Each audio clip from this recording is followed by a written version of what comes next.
Hello, everybody. Welcome, welcome, welcome. Thank you for joining me again. I'm going to hopefully wait for more of you to come into the room.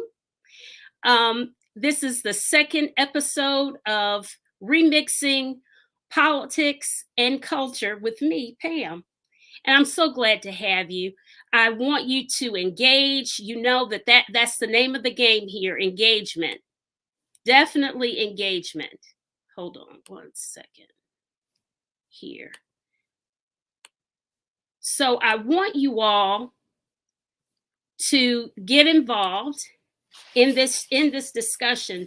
Before we get into the discussion on education today, I want to give you some information that I believe will be very helpful to many of you. I received this information on Monday, and this information is specific to North Carolina. Okay, so it comes from the American Rescue Plan Act of 2021 that Joe Biden championed. The North Carolina Homeowner Assistance Fund, it was funded through the American Rescue Plan Act to prevent mortgage delinquencies, defaults, and foreclosures for homeowners experiencing financial hardships due to the pandemic. Assistance is up to $40,000 per household. Payments will be made directly to the mortgage holder. Eligibility here in North Carolina, and I suspect would be the same for all states, this rule that the financial hardship would have to have occurred on or after January 21st, 2020, due to the pandemic. North Carolinians in this situation can apply online at NC Homeowner singular assistance.gov. You can call this toll-free number 855-695-2423, Monday through Friday, Eastern Time. The agency that is administering this program is called the North Carolina Housing Finance Agency. North Carolina was allocated $273 million for this. Okay, so I just want to make sure that you all have this information. And if you are coming from another state, I did call and inquire, well, how would other states know about this type of thing? I think that if you go to your state's website and look up, a lot of states have pandemic pages unique to their website. So if you look up there and look up housing relief, help in housing, not rental, but this is for the mortgages, you can find that information. So, okay. So I'd love for you all to post comments and what have you. If you have any questions or whatever. Today we're going to talk about education. And we're going to talk about specifically the what does critical race theory mean? What does it mean? Does anybody know what it means? Comment in the chat so I can see if anybody has an idea what it really means. Or does anyone have an idea of who created critical race theory? Who was behind it? It really is a distinct body of critical thinking and scholarship.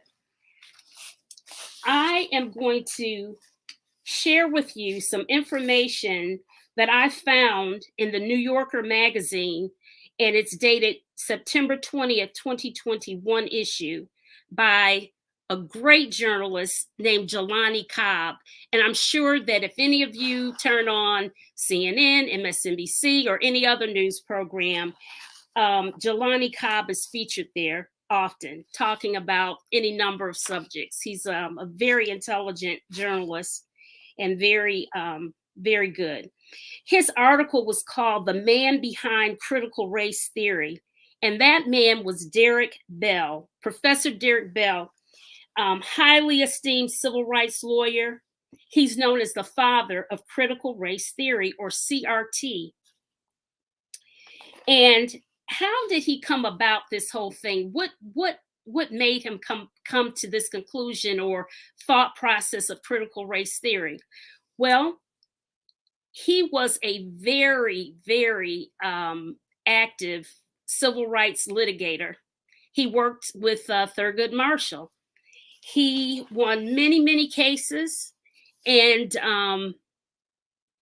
though he won the cases, he began really not being satisfied with his wins. And you will wonder, well, you've won all these cases, you got to win, you're doing great, everything's wonderful, you're changing history, right? But what Professor Bell concluded was that with each successive wave of landmark civil rights cases, he believed that the cases were of limited practical impact. And I need for you to really listen to this, because with all of these conservatives talking about, no, you're not teaching my kids critical race theory, you will learn that there is no way that there are any schools teaching this. This is strictly in the legal domain of education.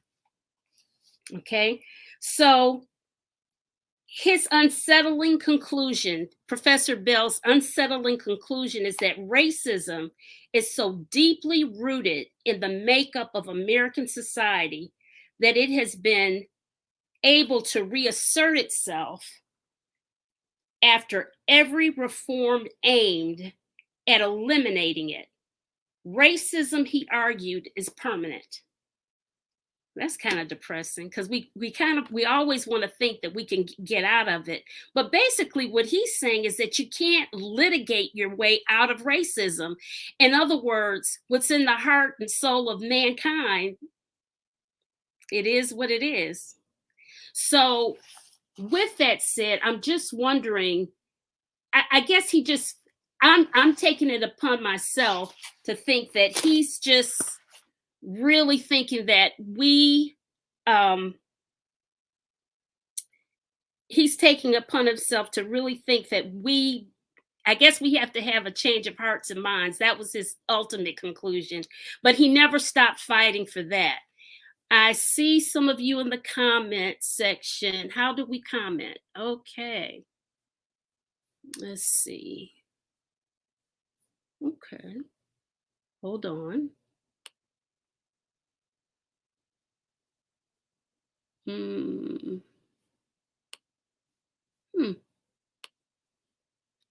Let's see. Okay.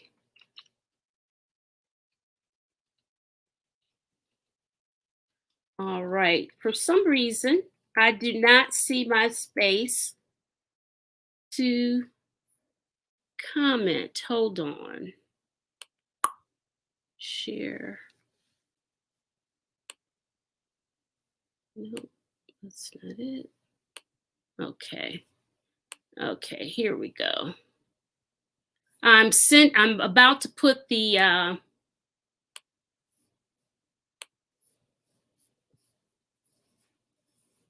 you go.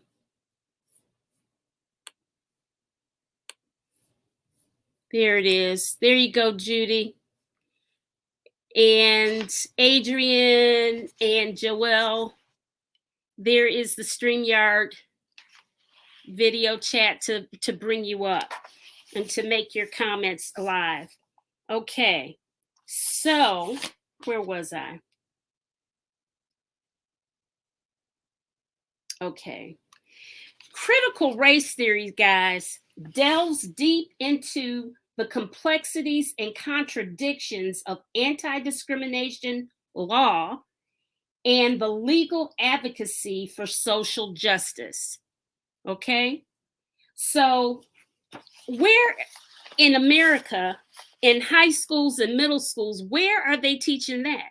I declare they're not teaching it anywhere. They can't be. Nobody is teaching anti-discrimination laws and its contradictions and deep complexities. Nobody's teaching that.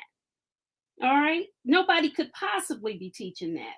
However, and we're going to talk about this on a whole nother stream, is that the GOP has a profound way of twisting the message. And unfortunately, their messaging usually sticks. And I just hate it that we are now defending critical race theory as if it has ever been taught in any public school. Again, like I said, this is all in the legal realm of things. It has nothing to do with American history or anything like that.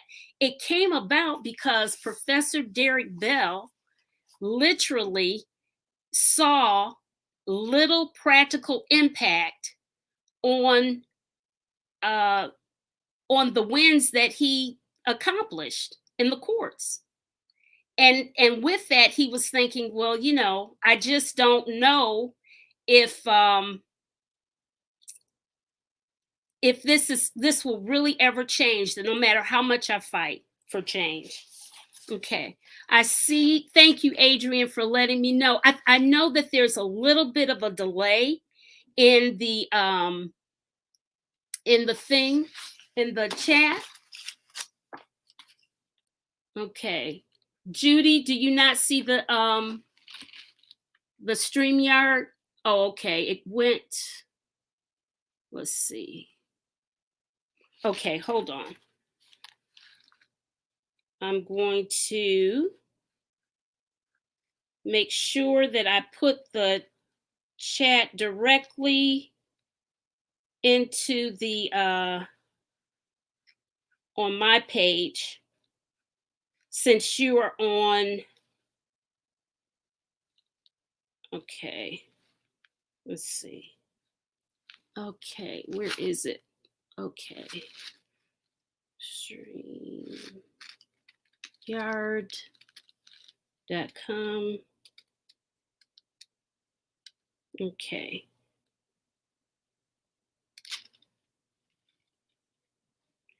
All right. This seems to be an issue every time I come on Facebook. Let's see.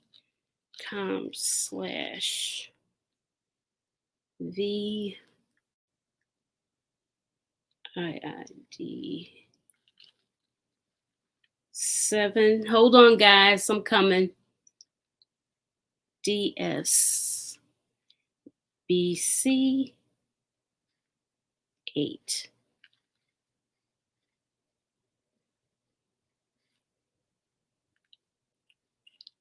Okay. Hopefully, see if that link is working for you guys.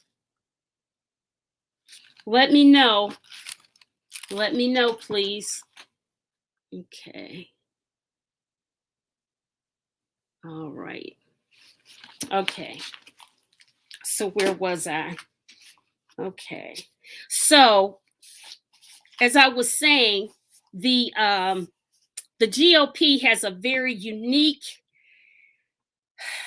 and sadly successful way of always working their messaging. And we're going to do a whole nother show strictly on messaging so that you can be thoughtful as you're voting, as you're preparing to vote and as you're voting. Okay? So there is this gentleman, a conservative activist by the name of Christopher F. Rufo, that launched a crusade to distort the idea of critical race theory. And he did so on Twitter, just like the old president's favorite medium. And I have to tell you that Twitter usually does break news first. I'm just saying it does. Okay. So he said that he was going to here's a quote directly from him from Jelani Cobb's article.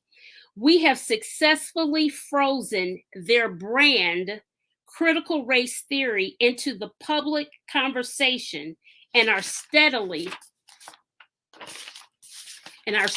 driving up negative perceptions. Critical race theory has been defined as Black supremacist, racism, false history, and the terrible concept of wokeness. Quote, our goal is to turn critical race theory as toxic as we put all of the various cultural insanities under that brand category. Okay? All right. There's Judy. Under that brand Dr. category. Foster. Okay? David. All right. There's Judy. Under that brand Dr. category. Foster. Judy, let me see. Maybe I have to cut off. Let's see. Okay. I muted myself. Hold on, I'm trying to turn your background down. Let's see. Okay. Yeah, I had on. I muted myself. Hold on, I'm trying to turn your background down. Let's see. Okay. Yeah, I had on. I muted myself. Hold on, I'm trying to turn your background down. Let's see. Okay. Yeah, I had on. I muted myself. Hold on, I'm trying to turn your background down. Okay, Judy, I had to mute you because it kept, I don't know what was happening. It kept saying the same thing over and over again. I don't know. Yeah. Anybody else wants to come up? Judy, you think you got your sound situation corrected? Let's try again. Yeah. Anybody else wants to come up? Judy, you think you got your sound situation corrected? Let's try again. I think I'm out of everything except. Yeah. Anybody else wait a wants minute. to come up? Judy, you think you got your sound? Technology, gotta love it. But at any rate, and if any of you want to, if you have any comments or whatever, feel free to post them here and I'll post them on Streamyard so that they can be seen. Okay. All right. But at any rate, you see where the plan is to really, oh, there she is. You see I'm not crazy about being on camera. Oh. Because Sunday night is usually kickback night. The issue was I joined through the YouTube link, but I was still in YouTube. I was still in YouTube. So apparently you can't be in YouTube and Streamyard at the same time. Yeah, you can. I think you can't be in YouTube and Facebook at the same time. I'm not on Facebook.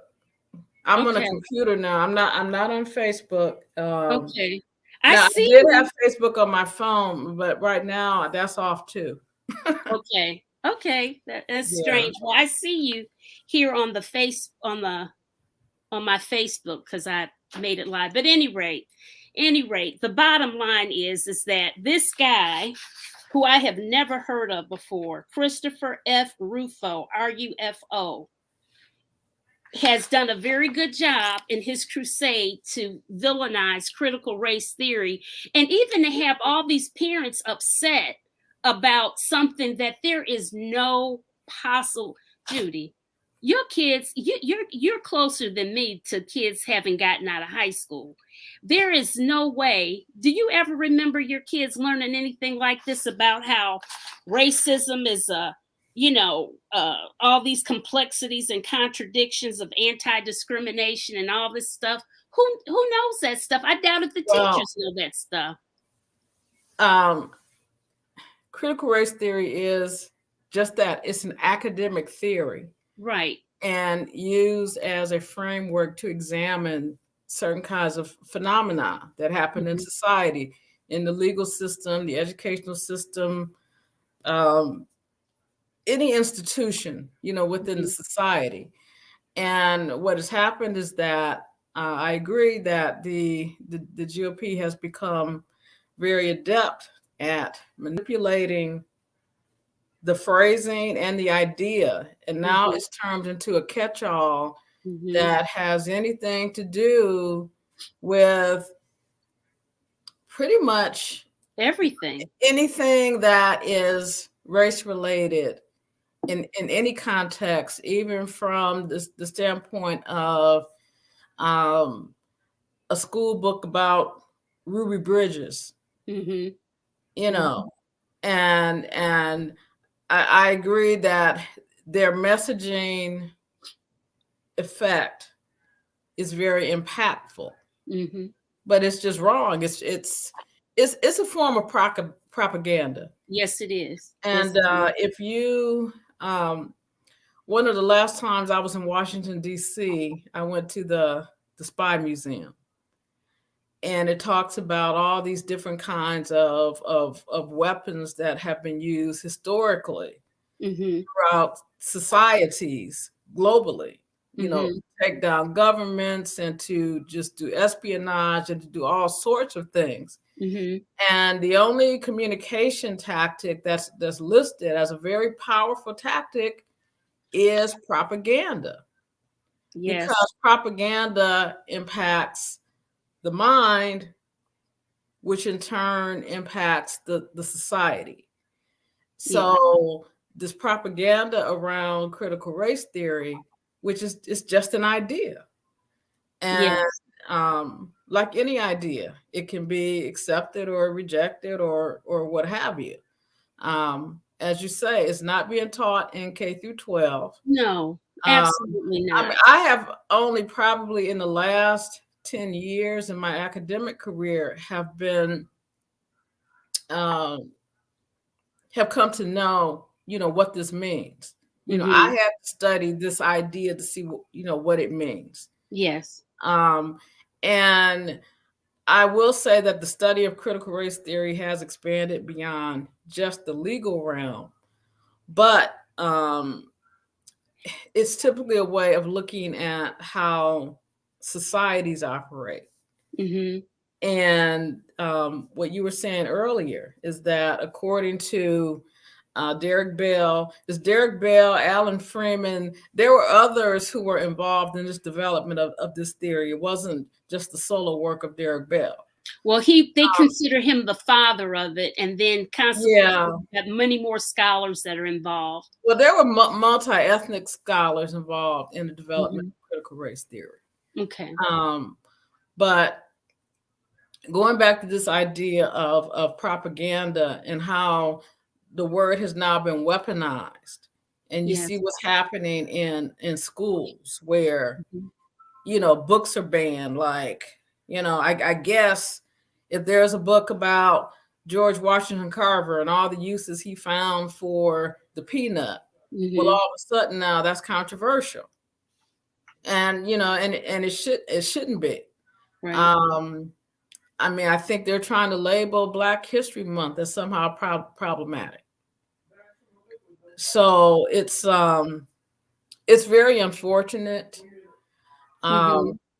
You know, there's some noise going on in my house. I'm gonna have to mute myself because I know it's gonna come through your broadcast. I don't hear it. I hear it, and it's really distracting. Oh, it's distracting to you. I don't even hear it, Judy. I don't hear it. Listen, how do you think that we can combat this? Because I think the key. Let me clarify something to everybody watching. Dr. Judy Foster Davis is a full professor of integrated marketing communications at Eastern Michigan University.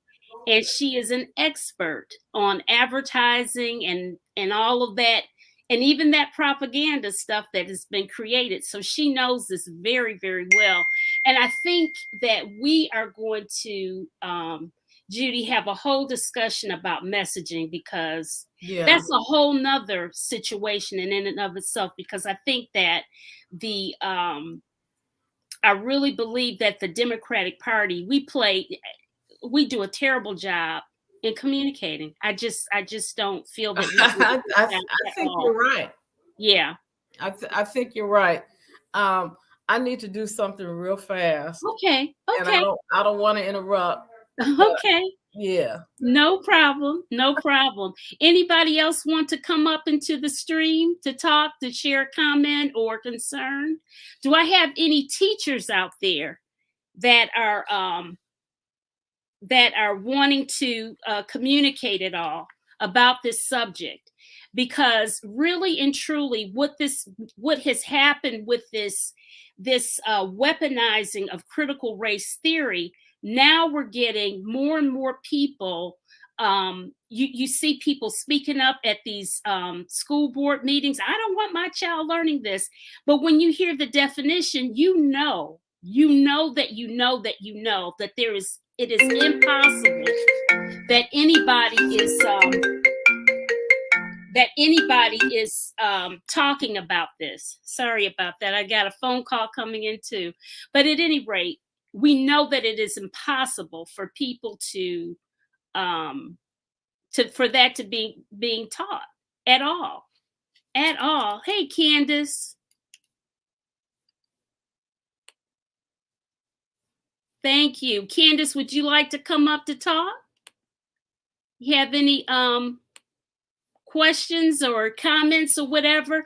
I especially want to hear from you all, as parents and educators and what have you.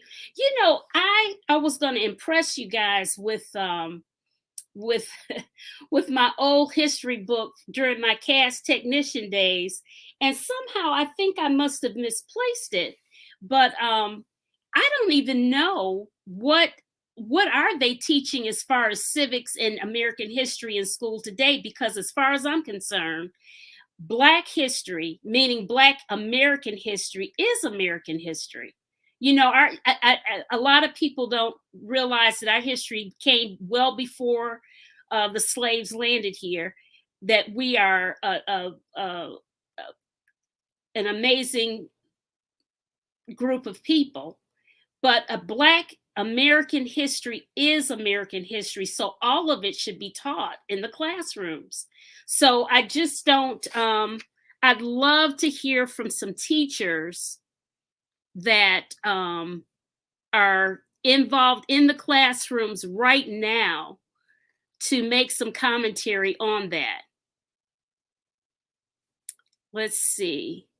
Does everyone see the starred Streamyard link that I've given you? Do you see it? It's in the comments section. It's starred. Okay. Well, at any rate, I want to go on and talk more about this. So, what are some of you can comment in the box in the comment section to tell me some of your thoughts.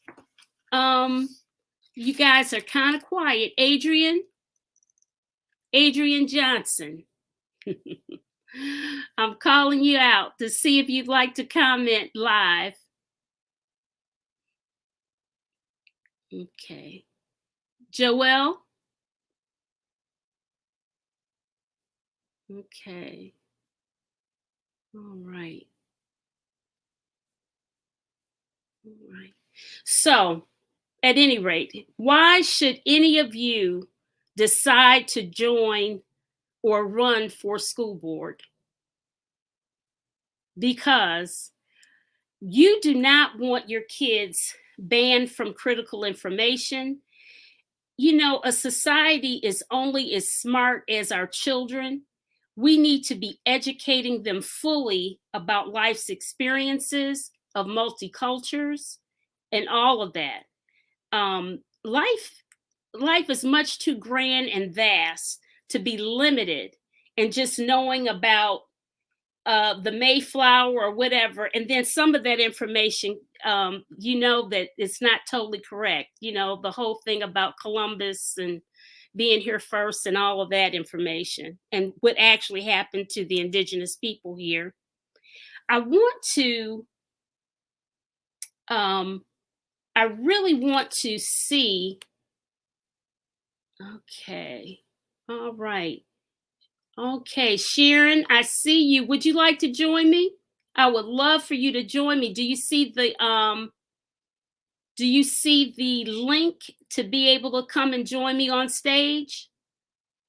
You've got a new grandchild, so what do you think about them banning books and what have you, and he not be able to learn about Toni Morrison or James Baldwin or any of the other greats in our society? Education is vast and important for all of us, for everyone. And I don't want to be, blinders on and pretend that I don't know about this other people and that type of thing. It's just ridiculous. Absolutely ridiculous. Do you all see the Streamyard link to come up on stage? Let me see. I will put it back again.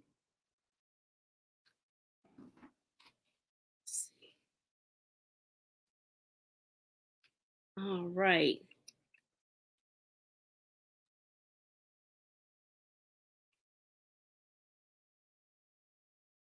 Okay. You can still write in the chat and what have you. I'm just trying to put in the link again.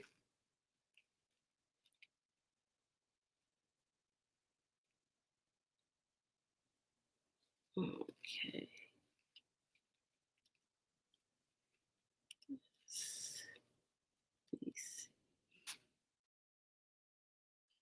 Okay. Takes a little while for it to go through. Okay. All right. Okay. Okay, and maybe I have to bring this also, put it in the Facebook chat yet again for you all.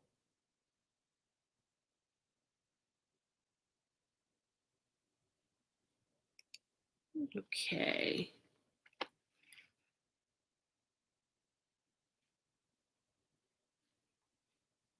You all keep making comments. See if you see that StreamYard link that you can participate. I'm putting it also into the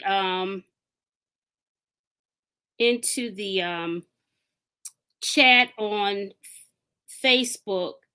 What I'm seeing is that this integration, okay, all right. Thank you, Sharon. Yay.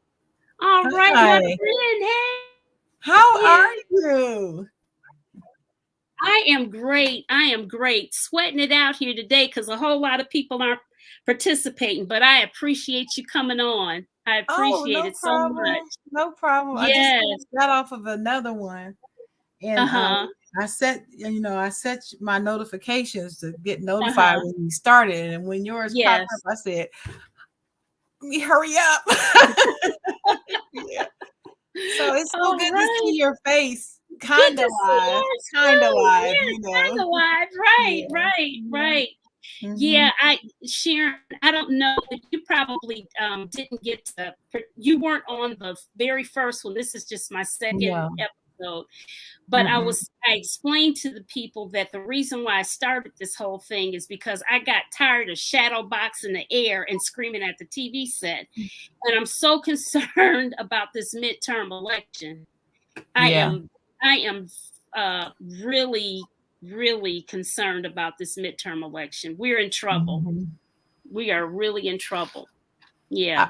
I agree. I believe we are too. If we don't take this seriously and recognize the danger that's waiting for us, we really are going to be. If you think the previous 4-year term was bad, and you think it can't be worse, just when you think it can't be worse, it will be. Right. And I know this with all my being. I know this, and I don't want to see it.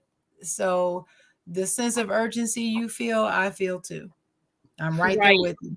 Right. We're and I think what's so important is that like I said earlier, I'm so frustrated that we're hearing this critical race theory, and this guy who I never heard of, this Christopher F. Rufo, who's launched their Jelani Cobb is giving him credit for really launching this whole tirade against critical race theory in the New Yorker article dated September 20th, 2021. That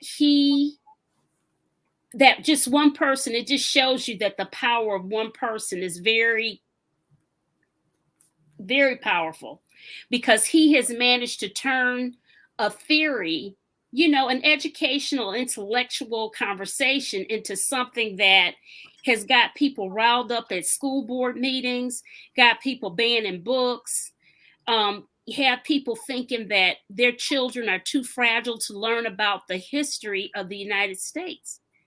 I see this meme going around on social media with Ruby Bridges being beside these two marshals. And if she could handle it, she age 6. Was Ruby Bridges about 6 years old? She was about 7. I think she was starting first grade, wasn't she? Yeah. She was a young girl. So if she could handle all of that, certainly your children, and where you would really get into American history and heavy civics and stuff, that's like middle school, high school, certainly that they can handle that information as well. But I think it's important for us to understand what it is so that you can combat it when you hear it and say, no, our kids are not learning the complexities and contradictions of anti-discrimination law and the legal advocacy for social justice. They're not learning that. Teachers aren't teaching that. Teachers are just trying to get through the day with their regular lesson plans. They're not getting into complexities of anything. Listen, teachers are trying to get through the day alive, uninjured. Oh no. And still employed. That's what they're trying to do, basically. Right. And they're also trying to get through the day with a little bit of their sanity intact. Right. And teaching to the test. That's what's going on. That teaching to the test, you know what? I really think that has certainly not helped us at all. That teaching to the test. Because it's like, I mean, how do you get, I don't know, back when I was in school, I felt like I got a well-rounded education about everything and everybody and what have you. And then what I didn't know, I had parents that taught me. And I don't know if we as parents are missing out on the job of doing what we should be doing. Well, I agree with you about the well-rounded education. I mean, we literally had reading, English, writing, music, art, science, math. You learn civics. I had a civic class, government class, history class, all 3 different types. I mean, you're not getting that now.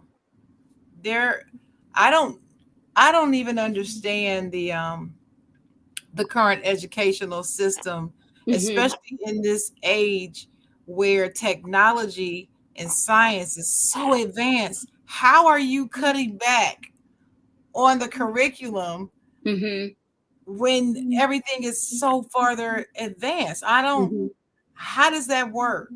I don't understand that. I don't understand it either. And I know for a fact that since we don't really have strong music programs anymore in the schools, look at the result of that.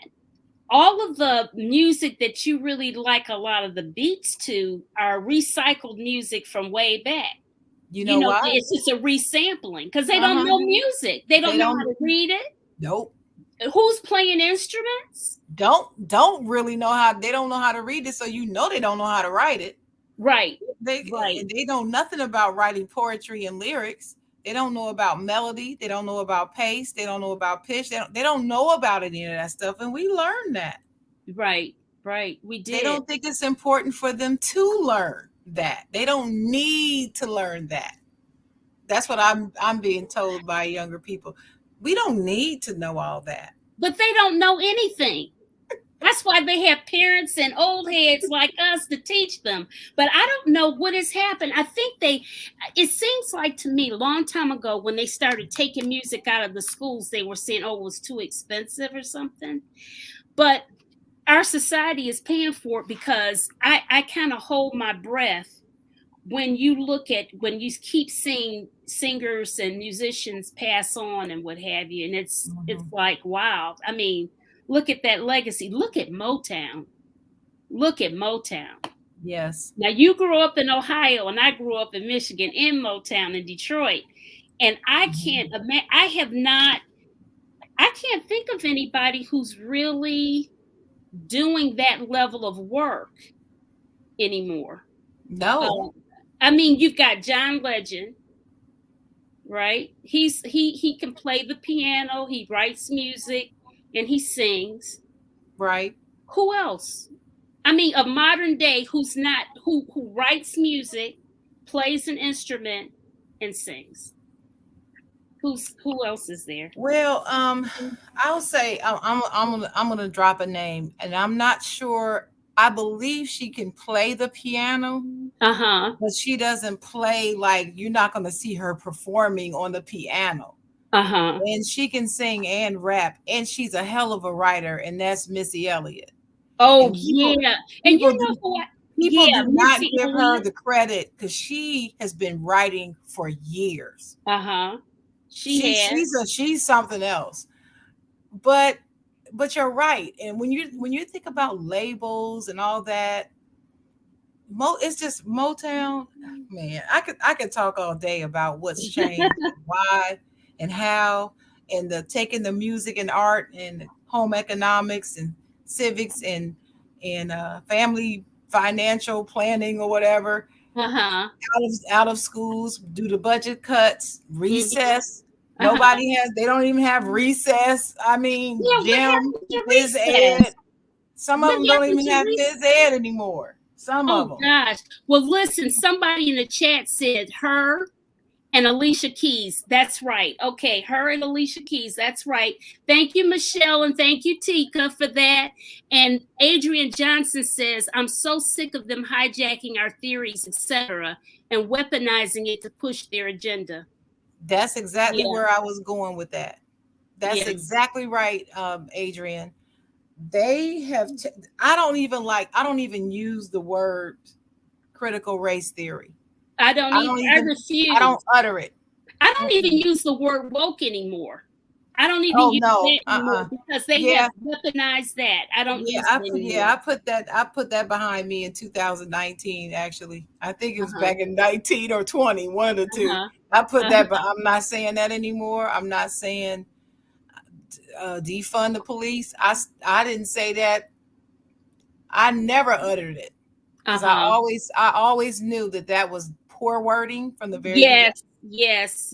It was. I think you and I talked about that on Facebook one time. Yes, we did. About an article. Yeah, that was poor wording. I never used it and will not. Right. And now this critical race theory is the same thing. They are taking our theories and weaponizing it to suit their agenda, making it about something that it's not. Right. I have never heard. Well, let me take that back. I retract my statement already.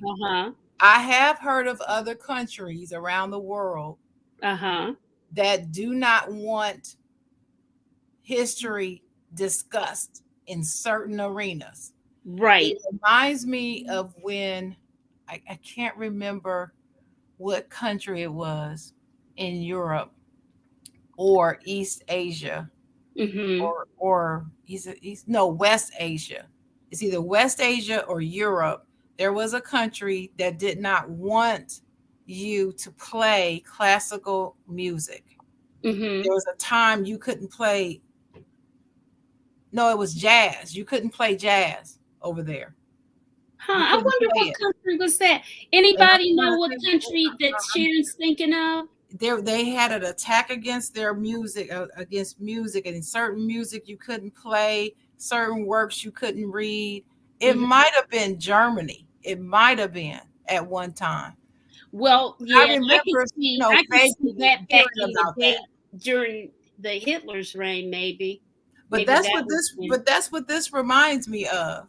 That we're Mhm. trying to go. That they are trying to go back to that, which is ridiculous. Uh-huh. Which is ridiculous. They want to erase the truth of what they have done over Mhm. here.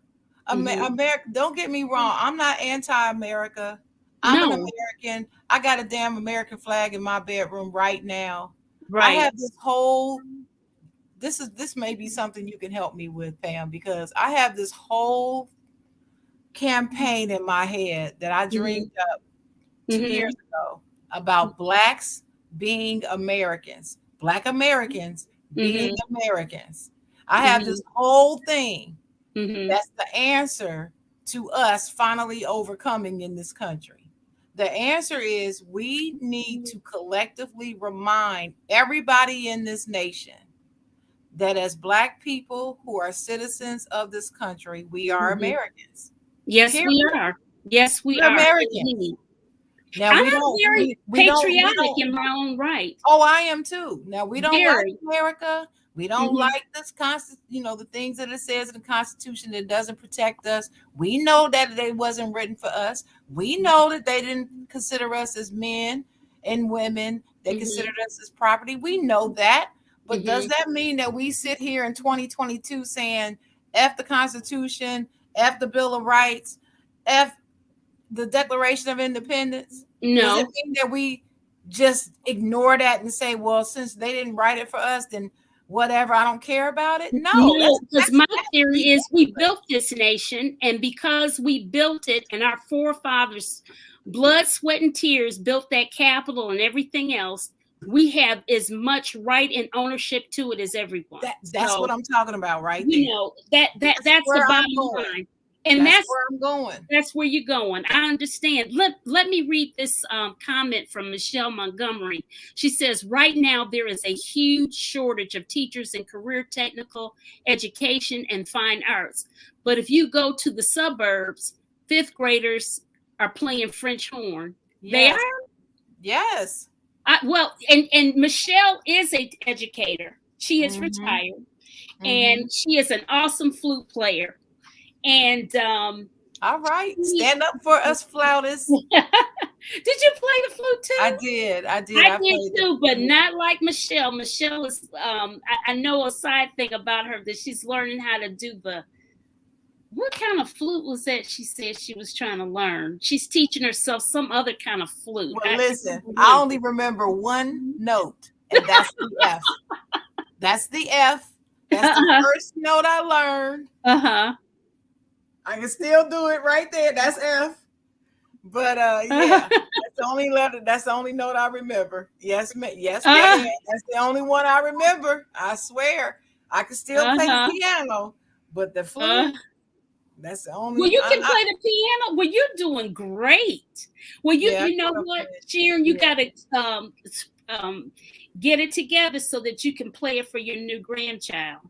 Because that's the only way we're gonna pass on these things that we want. Listen, is that I already have that on my list. I'm gonna get him a little keyboard thing. And my little grandbaby. Oh my God!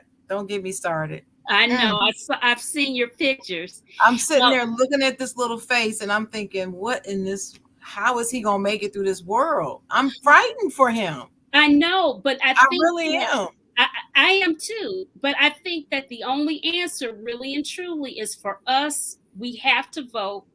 We have to take this midterm election super seriously. I mean, like, we got to pretend that it's the president. We got to pretend that Barack Obama's running again. That's the only analogy I can give people. You've got to be pumped and hyped for all of your little local elections because they all matter. They all matter. And I think that the big thing that we lost out on in the midterms when President Obama was in office is that we had spent all of our energy voting for him and getting him in office and making history, that we were like this when it came to midterms. We were exhausted And well, I wasn't exhausted. I always vote, but I just think that a lot of people that were newer voters didn't understand how important it was. What have Yeah. you. Let me Yeah. read another chat here. It says, Michelle says, remember the victors write history. Yeah, and here's a chat from Adrian. Yes, I think woke originated in the Erykah Badu song over a decade ago. Spike Lee used the term in a few movies. It's ours. It is. Yeah. And they weaponized that. They made it sound, like a negative thing. So I don't use it. Right, right. Yeah, I don't use it for. That's part of the reason why I don't. Another reason is I'm gonna be a little critical of us. I feel like sometimes we get on our high horse and we act like we can tell other people what activism looks like for other people, and I don't think that's fair. And they'll say, well, you're not woke. I'm woke. You're not woke because you're not doing it this way. And I don't think that's fair. Everybody's got a role to play in this. Exactly. I can't, I speak pretty well publicly. I have a friend who's a brilliant writer. She couldn't speak publicly if you paid her $1 million. She said she couldn't do it. She just cannot do it. She's taking classes, all of that. She said, I just can't do it. That's not my gift. But she can write, right? She has a role. But just because she's not going to go up to a podium with a bullhorn or something and rally the people in a public space, that doesn't mean that she's not woke enough or not Black enough or not down with the cause. Right. Who are we? And we do this to each other. Yes. That burns me up. And it happens a lot here in Durham. Yes. Oh my God. The things that I see, the things that I see and the things that I read behind the scenes that nobody knows about, that's directed towards Black organizations in this town is something else. You would be stunned. The things that we say to each other and about each other in Durham, it is awful. Oh my goodness. It's awful. I've just added Judy back to the Dr. Judy Foster Davis back to the stream.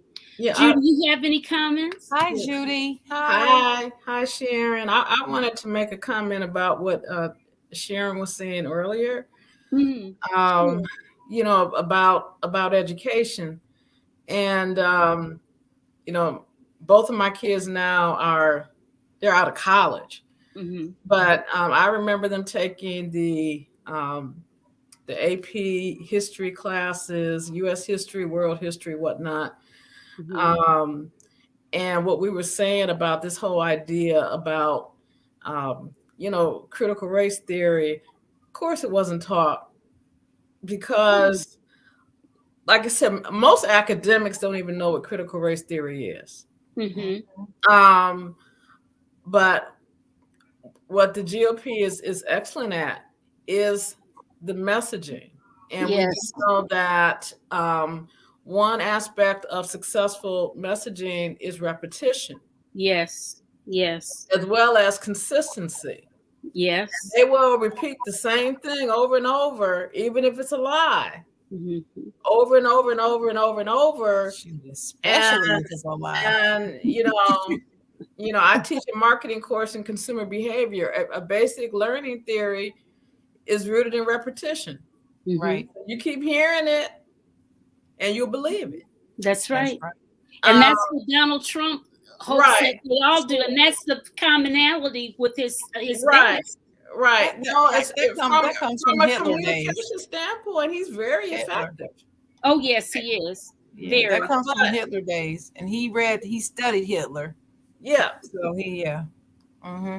and what Sharon is saying about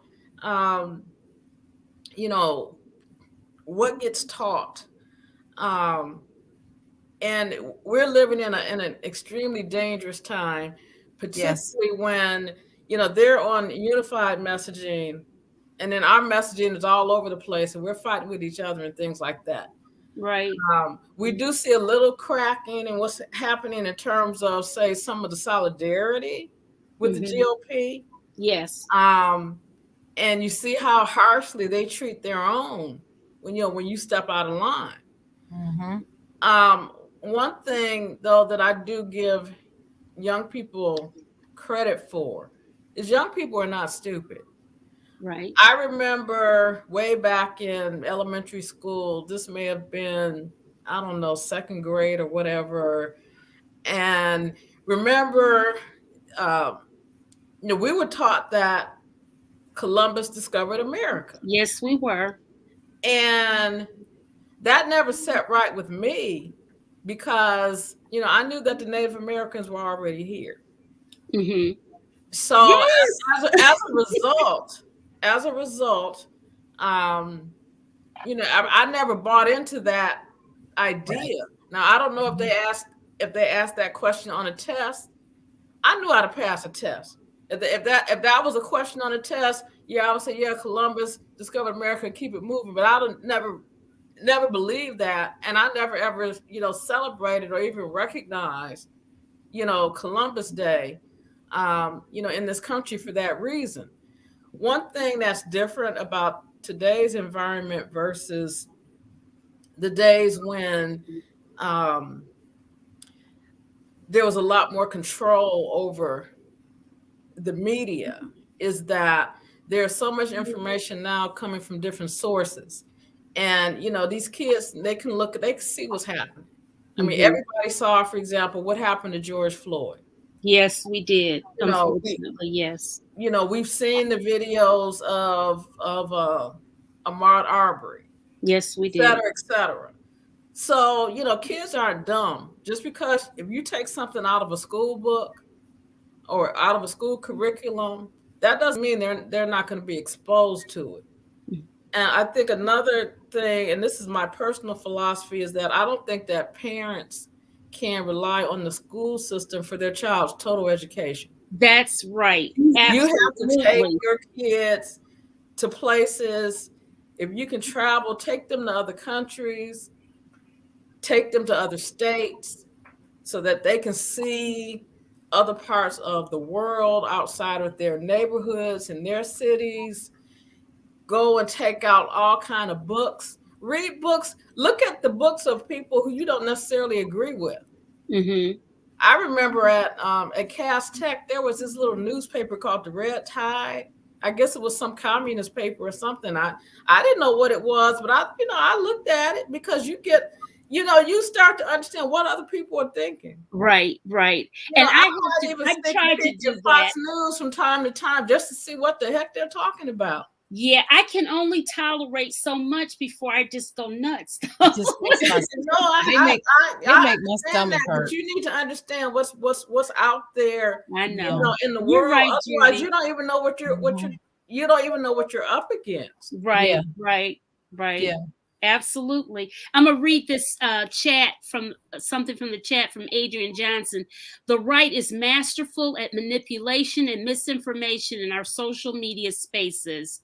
Some of us aren't as politically astute and they believe the lies. That is so unfortunately true. Yeah. And so that is the whole concept about this remixing politics and culture is just getting conversations on a grassroots level. I mean, I'm just a regular old person like everybody else, but I think everybody can do something, and this is my do something thing. Who knows? I think it's important, Pam. It's important that we have these conversations. And you were when I came on, you were talking about not a lot of participation. This is going to catch on, and it's going to build up. You're going to be amazed at what happens. Okay. So I told you I've been podcasting now for 18 months. Wow. And it's amazing how it just catches on and how people share it and how people come across your podcast without even knowing you. Yeah. And all of a sudden they're subscribing and they're sharing. So don't worry about that. I think this is a good thing. The second thing I wanted to say is if you're going to belong to the Democratic Party, yes, okay, as I am, we have got to stop playing nice. I'm sorry. Girl, I know. Don't We say tried sorry. it. We We have gotta. tried the high road. We keep hanging on to the high road. I am Mhm. not saying that we need to lie like them. That's not what I'm saying at all. Mhm. But we need to be about it. We need to get Right. that gutter, I'm gonna get you, I'm gonna, stand up for this thing, and I'm gonna say it like it is, and I'm not pulling any punches. I am going to kick ass and take names. When I'm in this debate with you, I'm going to repeat over and over and over and over and over what I want the people to hear, like I'm like dude did 45 problems did last, term. Mhm. That's what we need to be focusing on. Right. Messaging. This Right. is the digital age. Right. Social media is king. Right. Messaging is the most important thing in any election. That's Yes, it it. is. That's That's it. absolutely correct. Absolutely So the correct. key to a good campaign used to be good fundraisers. It's Mhm. not anymore. It's good marketers. If you're a good marketer, that's who you need heading up your campaigns if you're going to run for office. You get somebody that can sell you back your own damn car. Mhm. That you just know the engine blew. This man or woman is so good they could make you buy your own car back, and you Mhm. know it's messed up. Mhm. That's how good they are. My family always said, Sharon, you can sell somebody, anything. I Mhm. can. That's what Mhm. I went to school for. That's what I do. Mhm. That's what I do. But Mhm. that's who needs to head up these campaigns now.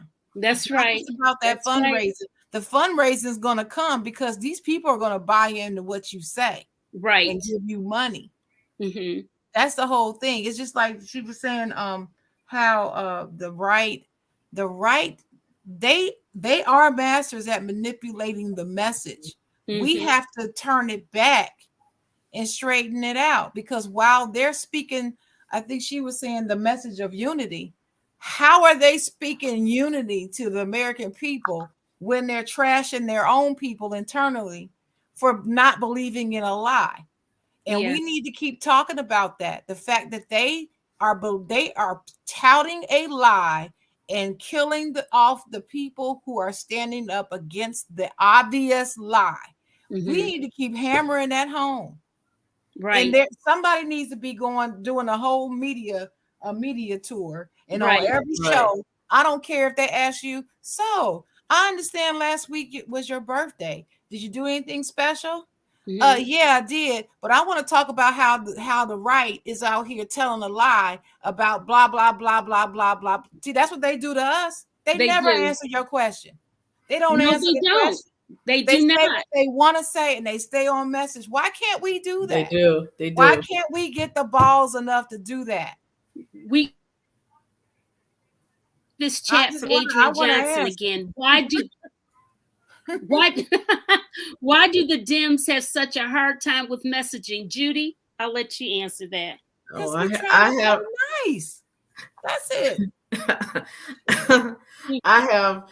I don't have a good answer for that. That's my answer. Um, Mhm. I will say that we can latch on to some ideas, like, defund the police was probably one of the worst messaging strategies in the Ever. history of messaging. It's I just, Yes. agree. it's just Mhm. dumb. Mhm. Yeah. So Because what they meant, they didn't. we knew what they meant, but like you said, when you Right. have to explain what it means, It doesn't work. it needs to be catchy, it needs to be simple, and it needs to be repetitive. Okay. And it Right. needs to be And accurate.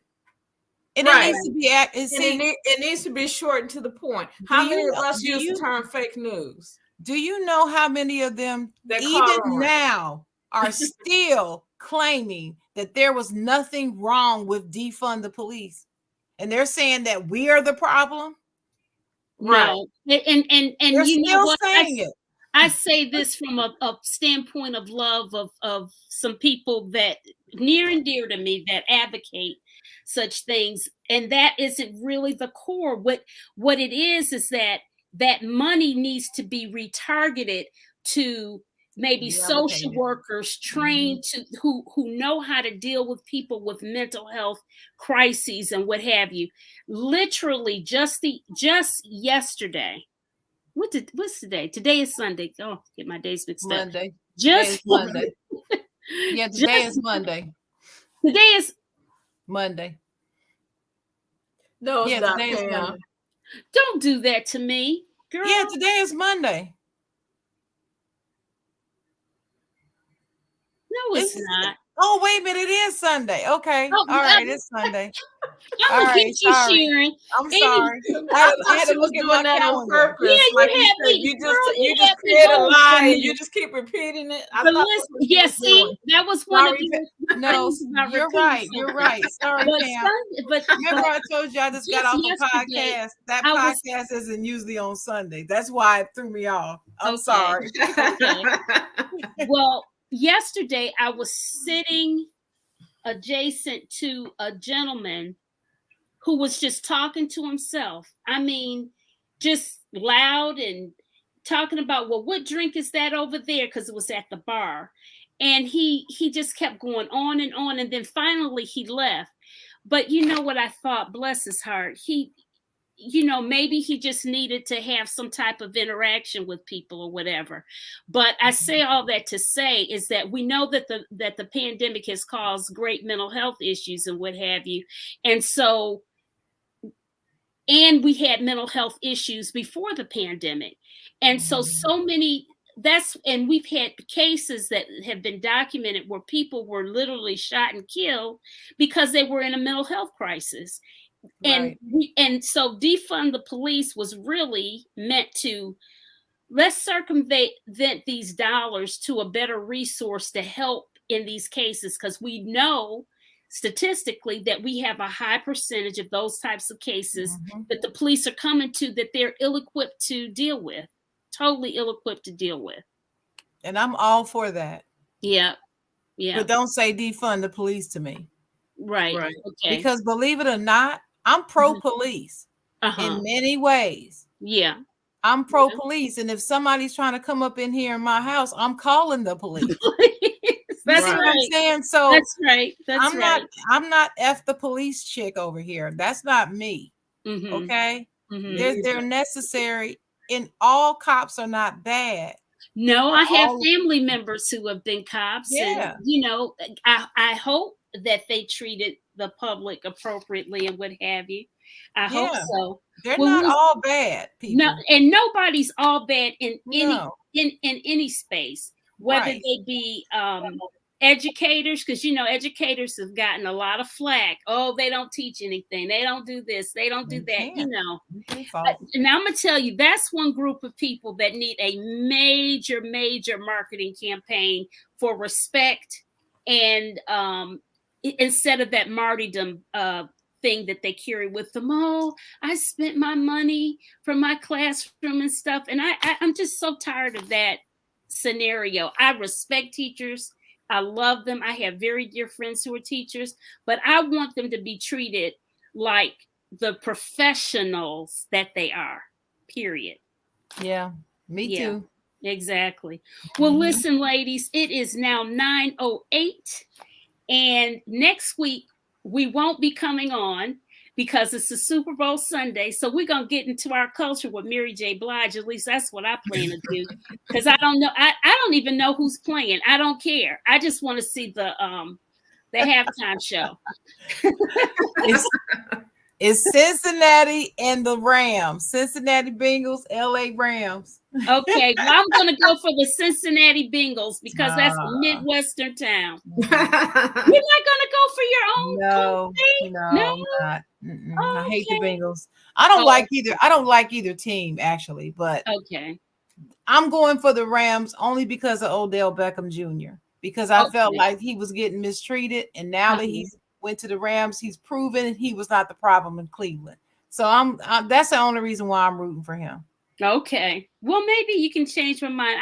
I don't really care. I just want to see Mary J. Blige, period. And then after next Sunday, we're going to have a Gen Z and a millennial talk about what they're doing to get people to Ooh. vote, their people to Ooh. vote. So that should be some Ooh. fun. Yeah, that Okay. would be a good one. Do you need do you need another Gen Xer on with you? Because I certainly will. I listen, this is a democratic podcast where I am looking for all opinions and what have you, but I'm specifically going to talk to these two young men, right, because of their age and my concern about this midterm election that we have. I want to ask. I got questions for them. Okay, Sharon. Great. Now, does one of them happen to be the leader of the Democratic Party in the county? I don't know. I haven't gotten all their bios yet. Okay. Yeah. I won't ask anything else. I'll let you keep that under wraps. I won't ask you nothing else about it. Okay. All right. Clayton Smith. Thank you, Miss. I'm just a Ms., not a Mrs. P, for what you are doing here. I got on late. Well, listen, Clayton, one thing about it, you'll get to hear it again. You'll see it again on Facebook or on YouTube. So it'll be up so you can hear it. And unfortunately, I had some dead spaces, but oh well. You're not perfect. But I appreciate everybody in the chat. I appreciate you, Sharon Mullen.